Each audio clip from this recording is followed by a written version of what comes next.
Now, from the area's leader in live local news, this is WYLN News, the area's #1 source of live local news and information in Luzerne, Schuylkill, Carbon, and Columbia counties.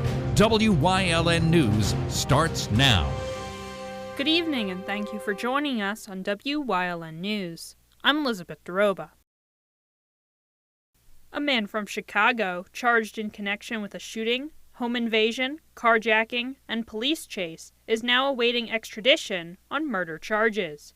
According to police, Isaac Cintron has been held at the Luzerne County Correctional Facility since December after officials say he launched a violent crime spree in Luzerne and Schuylkill counties. On December 30th, officials say Cintron fled from Butler Township Police in a stolen vehicle, drove the wrong way on Interstate 80, struck another vehicle, shot a pistol at another driver, and fled into the woods.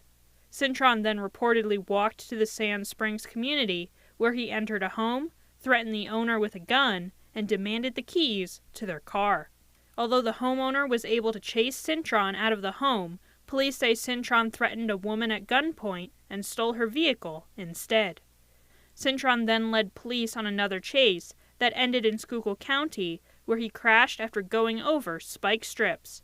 Cintron is now facing additional charges after police in New Haven, Connecticut, say he shot and killed 43-year-old Heriberto Cotto on December 24th. Officials say Cintron will continue to be held in Pennsylvania as he awaits his extradition back to Connecticut. A man from Allentown is facing charges after Hazleton police say he spit on an officer. Tyrus Martinez was taken into custody on Tuesday, March 25th, following an incident in the 640 block of Seibert Street in Hazleton. According to police, officers had been dispatched to the scene for reports of a fight, but Martinez had fled on foot prior to their arrival. Martinez was located a short time later, hiding behind concrete barriers on Perry Court, and was taken into custody without further incident. However, when officers attempted to place Martinez into a holding cell, officials say he spit saliva and vomit into an officer's face. Martinez was transported to Lehigh Valley Hospital Hazleton to be medically cleared for incarceration, and the officer went to the ER to be medically cleared. Martinez has been charged with aggravated assault on an officer, assault of a law enforcement officer, persistent disorderly conduct, criminal mischief, and harassment in connection with the incident. He is currently behind bars at the Luzerne County Correctional Facility, unable to post his $50,000 straight cash bail. A man from Hazleton is wanted on drug delivery charges. According to West Hazleton Police, Elder Mendez Cabrera is wanted following a months-long investigation into drug trafficking in the area. During the investigation, police say they seized over 500 individual doses of fentanyl, 87 grams of cocaine, 100 misbranded pills made with fentanyl, and United States currency used in the furtherance of the crime. Anyone with information regarding the whereabouts of Mendez Cabrera is asked to contact West Hazleton Police at 570-455-3733. West Hazleton Police were assisted in the investigation by the Hazleton City Police Department and the Luzerne County Drug Task Force. Wilkes-Barre Township Police are attempting to identify the two males shown on screen. According to police, the two suspects stole about $200 worth of Nintendo Switch controllers from the Wilkes-Barre Township Walmart on Tuesday, March 25th. Anyone with information regarding the identities of the suspects can contact Wilkes-Barre Township Police at 570-208-4635, extension 326. Coming up on WYLN News, the United Way of Greater Hazleton is selling tickets for their Bingo Bonanza. Plus, Cabaret returns to the Pennsylvania Theater of Performing Arts for a second weekend. But first, we'll take a look at our 5-day forecast, brought to you by the WYLN Weather Kids. We'll be right back.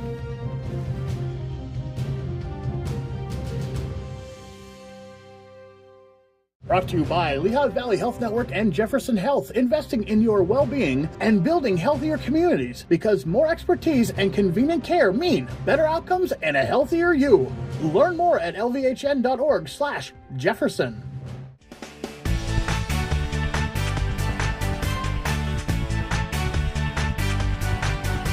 My name is Abby, and Mama will be cloudy.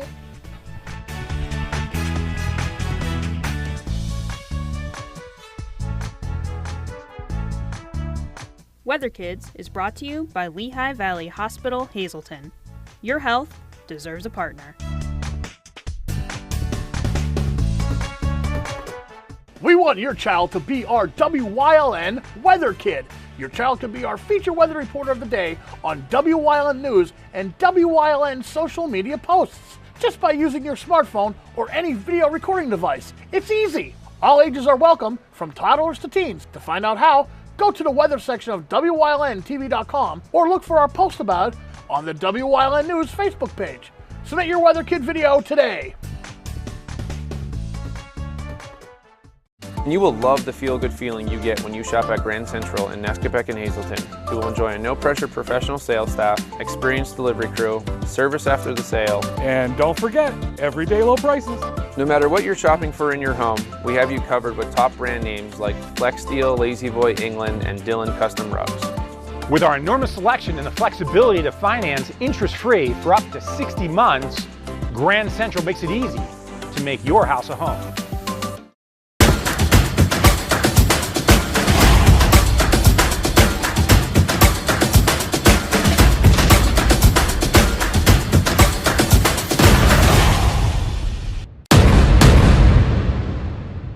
WYLN programming is online all the time. Visit our website at WYLNTV.com to check out archive shows and a live stream of our broadcasts. And don't forget to visit all of our social media pages for breaking news, weather, and sports. You can also head directly to our YouTube page for all our programming at youtube.com/WYLNTV35. Subscribe and ring that bell so you get notified every time there's a new show available online.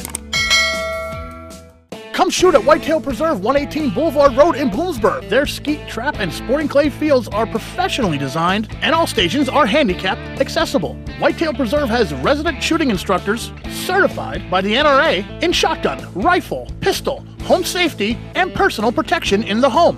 Whitetail can also cater any size event, whether it be a private party, corporate event, or wedding. Call 570-384-2314 or 570-790-8969.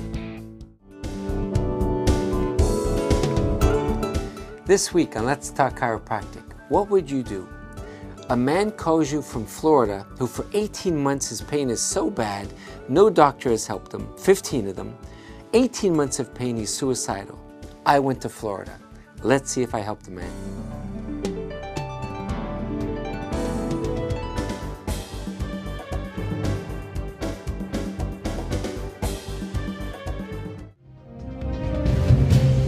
Welcome back to WYLN News. Wilkes-Barre Township Police are investigating a reported retail theft at the Wilkes-Barre Township Target. According to police, the theft took place on Tuesday, March 25th, around 9 o'clock a.m. During the incident, police say the suspects shown on screen stole a hair styling device and fled the scene in a black Jeep. Anyone with information regarding the identity of the suspect is asked to contact Wilkes-Barre Township Police at 570-208-4635, extension 326. The United Way of Greater Hazleton is hosting a Bingo Bonanza event on Sunday, April 27th. The event will take place at the Pennsylvania Theater of Performing Arts, located at 212 West Broad Street in Hazleton. Doors will open for the event at 1 o'clock p.m., with the games beginning at 2 o'clock p.m. The event will feature 20 regular games, 4 special games, door prizes, tricky trays, a 50-50 raffle, and refreshments. Tickets can be purchased in advance for $25 or at the door for $30. All proceeds from the event will benefit the United Way of Greater Hazleton's annual campaign. Tickets are still available for the second weekend of the Pennsylvania Theater Performing Arts production of Cabaret. Set in a seedy Berlin nightclub at the end of the 1920s, Cabaret explores the dark and tumultuous lives of Berlin's natives as Germany slowly yields to the emerging Third Reich. The show will be performed at the J.J. Ferreira Center in Hazleton, located at 212 West Broad Street, on Friday, March 28th through Sunday, March 30th. The Friday and Saturday night performances will begin at 7 o'clock p.m., and the Sunday matinee will begin at 3 o'clock p.m. Tickets can be purchased at the PTPA box office or at ptpashows.org.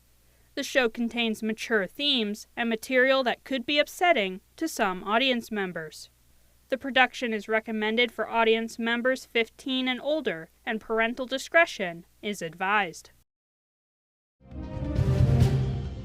Coming up on Hazleton's News Choice, Chris Fulmer leads us down the path through history with Milton, Part 2.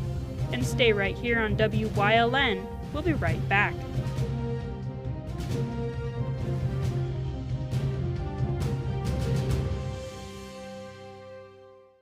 SJ Kowalski is your Mitsubishi Diamond Contractor. They can install a Mitsubishi electric Mr. Slim ductless heating and cooling system. Mr. Slim systems are designed to make any living space in your home inviting. You can have a different temperature control for every room in your home. The money-saving technology can save you 25 to 50% on your heating bill. For Mitsubishi, Rinnai, and trained comfort specialists, call S.J. Kowalski at 570-455-2600. When you see news happening in your neighborhood, call WYLN News at 570-459-1869 or email us at news@wylntv.com or send us a message on social media through Facebook. WYLN, we're your local network.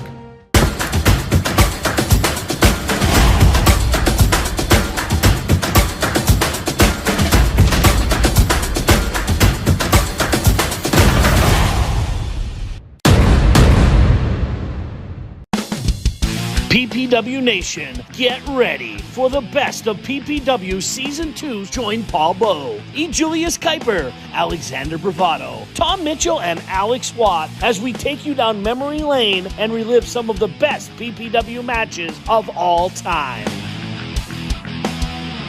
Saturdays at 5 p.m., Sundays at 10 p.m., only on WYLN.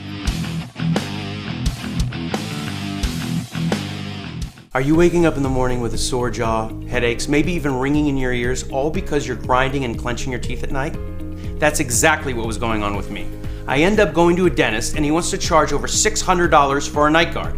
That's when I found this, the Brooks Night Guard. This was a game changer. It's smaller than other night guards that I tried, which is a good thing because it doesn't make me gag. It could fit on the top or the bottom of the teeth. It's lightweight and super comfortable. Now the Brooks Night Guard redirects the bite force away from the back teeth, reducing jaw pain while still protecting the teeth.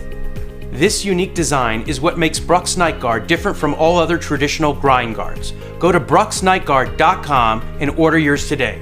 Your teeth will thank you for it in the morning. Go to brooksnightguard.com and use the promo code to activate your special TV offer. That's brooksnightguard.com. Order today and take advantage of this special TV offer. Your teeth will thank you for it in the morning. Like and follow WYLN News on Facebook for the WYLN News Midday Update, posted daily between noon and 2 p.m., powered by Lehigh Valley Health Network. When it's serious, there's only one health network with seriously innovative health institutes. Lehigh Valley Health Network, your health deserves a partner. A Path Through History is sponsored by the Old Jail Museum, 128 West Broad Street in Jim Thorpe. Call 570-325-5259 or visit them online at theoldjailmuseum.com.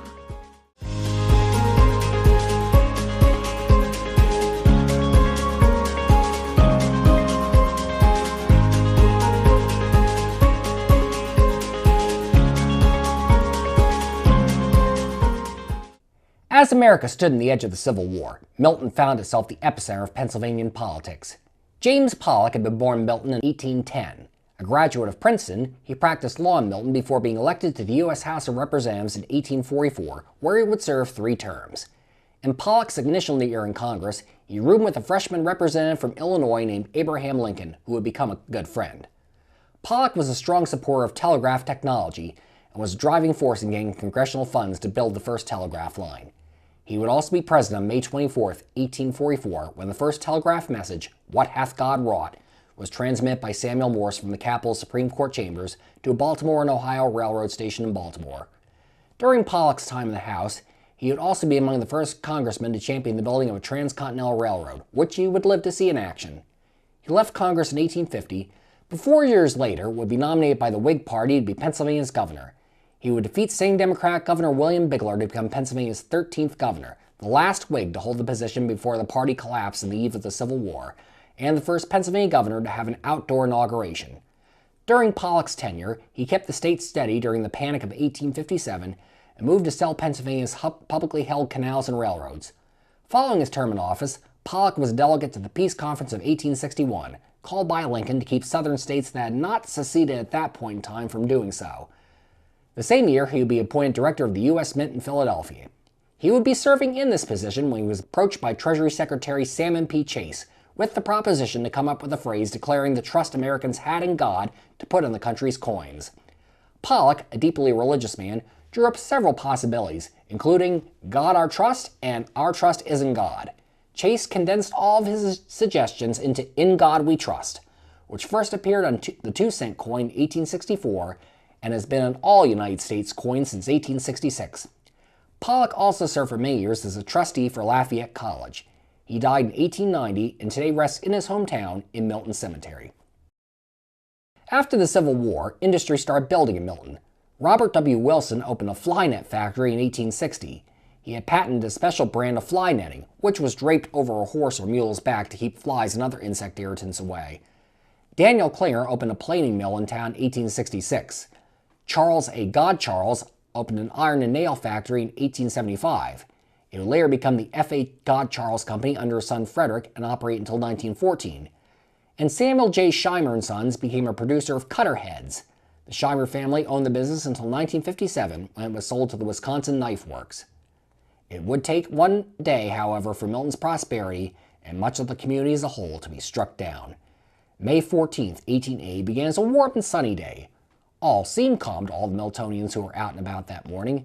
At quarter to noon, however, the whistle of the Milton Car Works began to frankly sound. Soon afterwards, a man came tearing through the street shouting, "Fire at the car works!" The roof of the facility's framing shop was by then engulfed in flames. It is not known today how the fire started, but either a spark from inside the framing shop or an ember discharged from a locomotive passing by in the adjacent Philadelphia and Erie Railroad are plausible options. To make matters worse, it was at this time that a terrible storm roared into Milton from the northeast, bringing high winds that proceeded to blow the flames across the borough. Local citizens did what they could to fight the blaze, but it spread faster than they could control it, and help had to be called in from neighboring towns. It would be to no avail. By 4 o'clock, almost all of Milton lay in ruins. Of 700 buildings that stood before the fire, only 60 still stood afterwards. 3,000 Miltonians were left homeless, although miraculously there was only one death from the blaze. It was lamented by many that it would take a quarter century for Milton to return to what it had been before the fire. This would be proven wrong, however, as rebuilding began as soon as the last embers burned out. Within a year of the blaze, over 250 new buildings had been erected, all of them of non-flammable brick and stone. Far from being broken, Milton's best days were still to come. Milton had survived the Great Fire of 1880 and was rebuilt stronger than ever, but water could prove just as damaging as fire for a community along a river. Numerous floods inundated Milton over the years. One of the worst would come in 1889 on May 31st. Weeks of non-stop rain, which further west in Pennsylvania would trigger the collapse of Johnstown's South Fork Dam and the horrible Johnstown flood, would be the catalyst. The floodwaters broke the Susquehanna boom above Williamsport, sending over 150 million board feet of lumber down the river with the water. The debris smashed and destroyed every bridge over the West Branch from Williamsport to Sunbury. 90% of Milton was underwater at the height of the flood. It would be 5 years before all the bridges over the West Branch would be rebuilt. Businesses would recover well in Milton, though. The Pleasant Valley Creamery opened on Hepburn Street in 1887. 160 local farms provided 1,000 gallons of cream a day for processing, and during the summer, the creamery would produce 400 gallons of ice cream a week.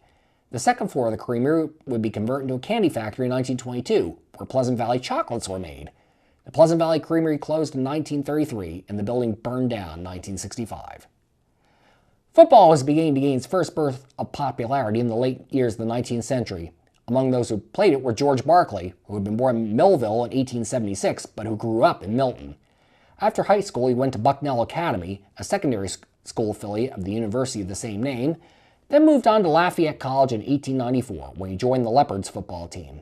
At the time, football was a particularly violent sport, and severe injuries, and sometimes fatalities, were not uncommon. Barkley, after taking in the damage some of his teammates absorbed on the field, decided to get protection for himself. And so, he reached out to an Easton harness maker to create something to protect his head. He would call the final product, which was essentially leather earmuffs connected with a strap, a head harness. Some believe this was the very first football helmet, and while there is inconclusive evidence to support this claim, it is undisputed that Barkley was one of the first players to wear a helmet. He would give his creation a big boost of publicity in 1896 when he wore it while scoring the winning points against the powerhouse University of Pennsylvania squad. Barkley dropped out of Lafayette the following year after a dispute over his eligibility and turned to playing baseball. He had a strong season with the St. Louis Cardinals in 1902, but was gutted by malaria the following season and was never the same player again. Barkley became a dentist in Philadelphia after his playing days. He died in 1909 following appendix surgery. George Barkley rests today in Easton's Easton Cemetery.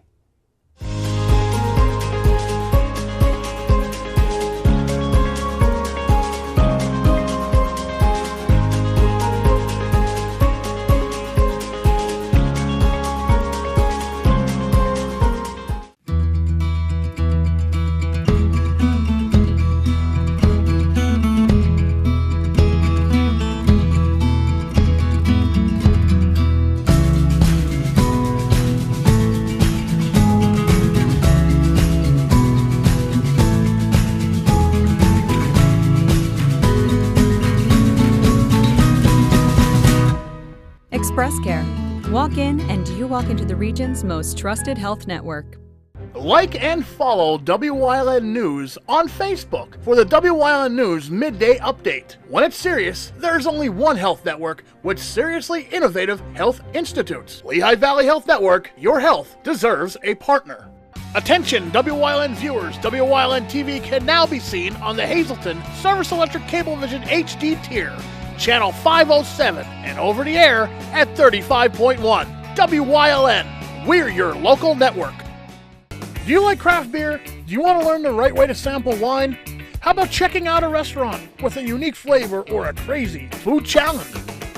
These are just some of the things we are featuring on Wine, Hops, and Road Stops. So, spend some time learning about great wine, great beer, and great food on Wyln TV 35.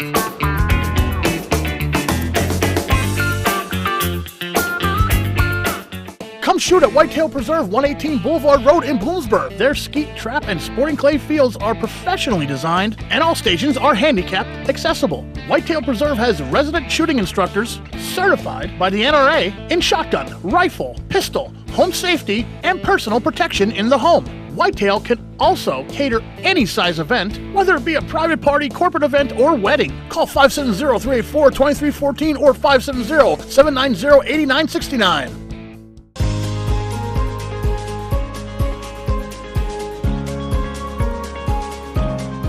Hello, I'm Wyln historian Chris Fulmer. Pennsylvania's communities are filled with interesting history. Come with me as we discover the people, events, industries, and other historic facets of local towns.